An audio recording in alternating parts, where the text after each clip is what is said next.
What's up guys, it's Isaiah and this is my Game Boy. Today I'm going to do an IPS screen swap, as this one, it's been damaged for around 3 months now and I've just been kind of dealing with it. It's not a critical issue, but do you see those 3 white lines going across the screen there? I'm not sure if in the past I set it down too hard, I bumped it too hard, or something was placed on top of it at some point. I'm not sure, those 3 lines. So today I'm going to switch to a new IPS screen and I'm going to reshell this Game Boy, as the right button on the D-pad has become super mushy and I'm curious as to why. So yeah, I'm going to go ahead and swap everything out. Let's get into it.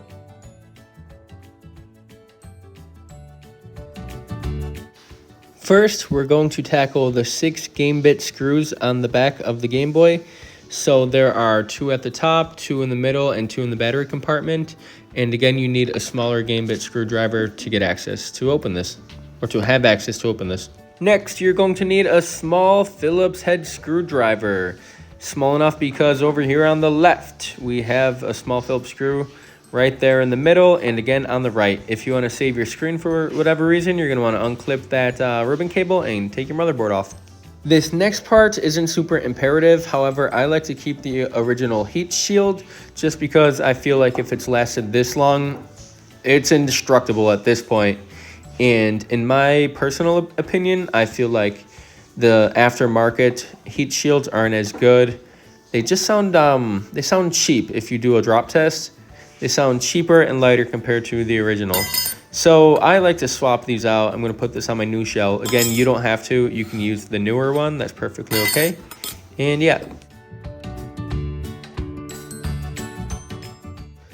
Again, I'm just installing the original Game Boy heatsink shield onto my new aftermarket shell. So again, this step is completely optional. It's up to you.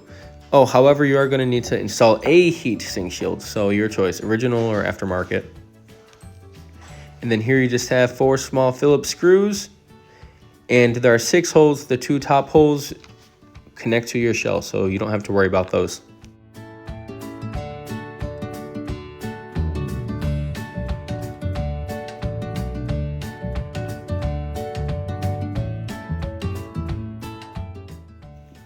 At this point, you're going to add the battery connectors. I believe that's what they're called, battery connectors, battery adapters.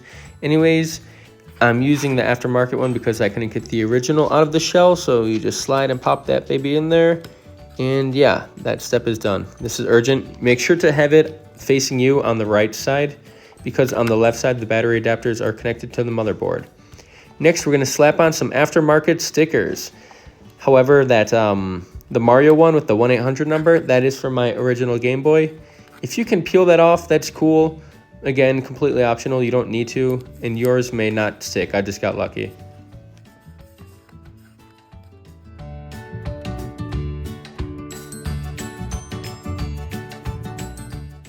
I'm not sure if these 1-800 Mario stickers are being made today, aftermarket. However, if you can just try to peel it off your old Game Boy and just stick it right on there.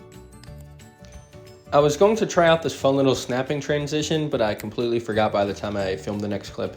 Anyways, I'm kind of going for an N64 controller type look. I don't know if you guys can tell, but that's what I'm going for. If you didn't do it earlier, we can go ahead and get into it now.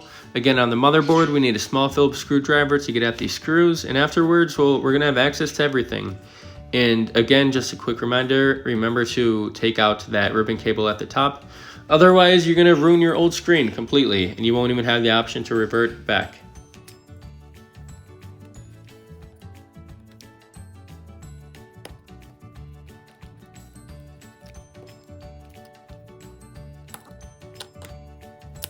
I did find out why my button was feeling a little bit mushy on the D-pad, and that's because the piece that's responsible for holding in the D-pad membrane actually snapped off, which I attribute to just old age, I guess. This whole Game Boy situation is really starting to remind me of the ship paradox, in that if you have a ship and you replace it board by board, in the end, is it a new ship or is it still that same old ship? Anyways, I took off this glass cover of my old Game Boy and I installed it onto the new cover. I just couldn't bear to part ways with it. It's cool, it's Pokemon. In the aftermarket one they sent me, it just says Gameboy Color, so this was the better alternative for sure. Ship paradox! So, because I had previously installed an IPS screen on my yellow Game Boy, this wasn't as in-depth, and I just replaced the screen. So what I'm going to do here is I'm going to take off the old screen from the motherboard, the IPS motherboard, and install it on the back of my new screen. However, I had forgot that the last time I did it, I taped them down with double-sided tape. So it was actually quite the fuss to get off. So anyways, I gently removed the ribbon cable, and I just peel it off and put it on my new screen. Emphasize the next point enough. Make sure the inside of your glass is clean. Otherwise, when you play Game Boy, you're going to be finding specks of dust, and you're either going to have to deal with it or re-disassemble your entire Game Boy, clean it off, and put it back together. So just double check before you do it. This next part is the trickiest, and you have to be the most careful and gentle not to rip this ribbon cable. So what I'm doing here is I'm taking the ribbon cable from that whole IPS screen setup, and I'm trying to insert it into the Game Boy Color motherboard. However, you have to be careful, and in case you're having trouble, make sure it fits above that black slider and into that white part of the motherboard. It goes above, not under. And when you're sure it's in, you're gonna want to pop down those black tabs. And oftentimes when you pop down the left side, the right will pop up, and vice versa. So try to pop them down at the same time.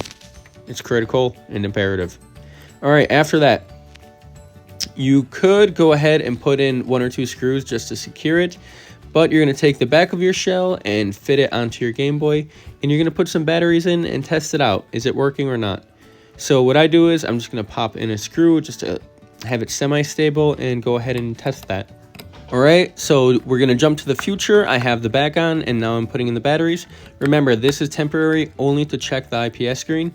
So I'm going to go ahead and try to switch it on. I didn't put in the switch, so I'm using this game bit and switch it on. Make sure it's on right here. All right, so I see a red light, but the screen's not lighting up. So that to me stands out as a problem. It's the biggest problem. You can't play your Game Boy. So what I did is I took out the ribbon cable once more. I lifted up the black slider and I put it in again carefully.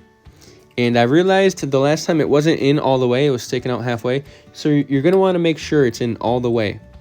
And then pop down those black slider pieces and carry on. I just want to remind you, it does take a while. It's tricky. You have to be gentle. And please just take your time. It's better to take your time and get it right instead of ripping your ribbon cable and having to order a new screen, spend more money. Just take your time, please. All right, yeah, so I'm done fussing with it again. I'm putting the batteries in, and success, it's working. Congratulations, friends. We made it past the hardest part. All right, so now the next part can be a little bit tricky if you have big fingers. So what we're going to do now is put on the power slider piece and this infrared piece. I forgot what that part's called, the IVS, or the IRS, the IDF, whatever piece it is. The infrared piece, you're going to want to put that on. Yeah. And there are grooves in the case that help you, but it's still a little bit tricky, especially when you're trying to put back on the back. They flop around, and yeah, this part, all I can do is wish you luck. Awesome. Everything's looking good. So the final test, put the batteries back in, put the back cover in, pick out your favorite game, turn it on, give it a try. Awesome. Success. An IPS screen without 3 lines and a D-pad that doesn't feel mushy. What a world we're living in. Anyway, I hope this video was helpful to anyone. If I can help one person, that would be great.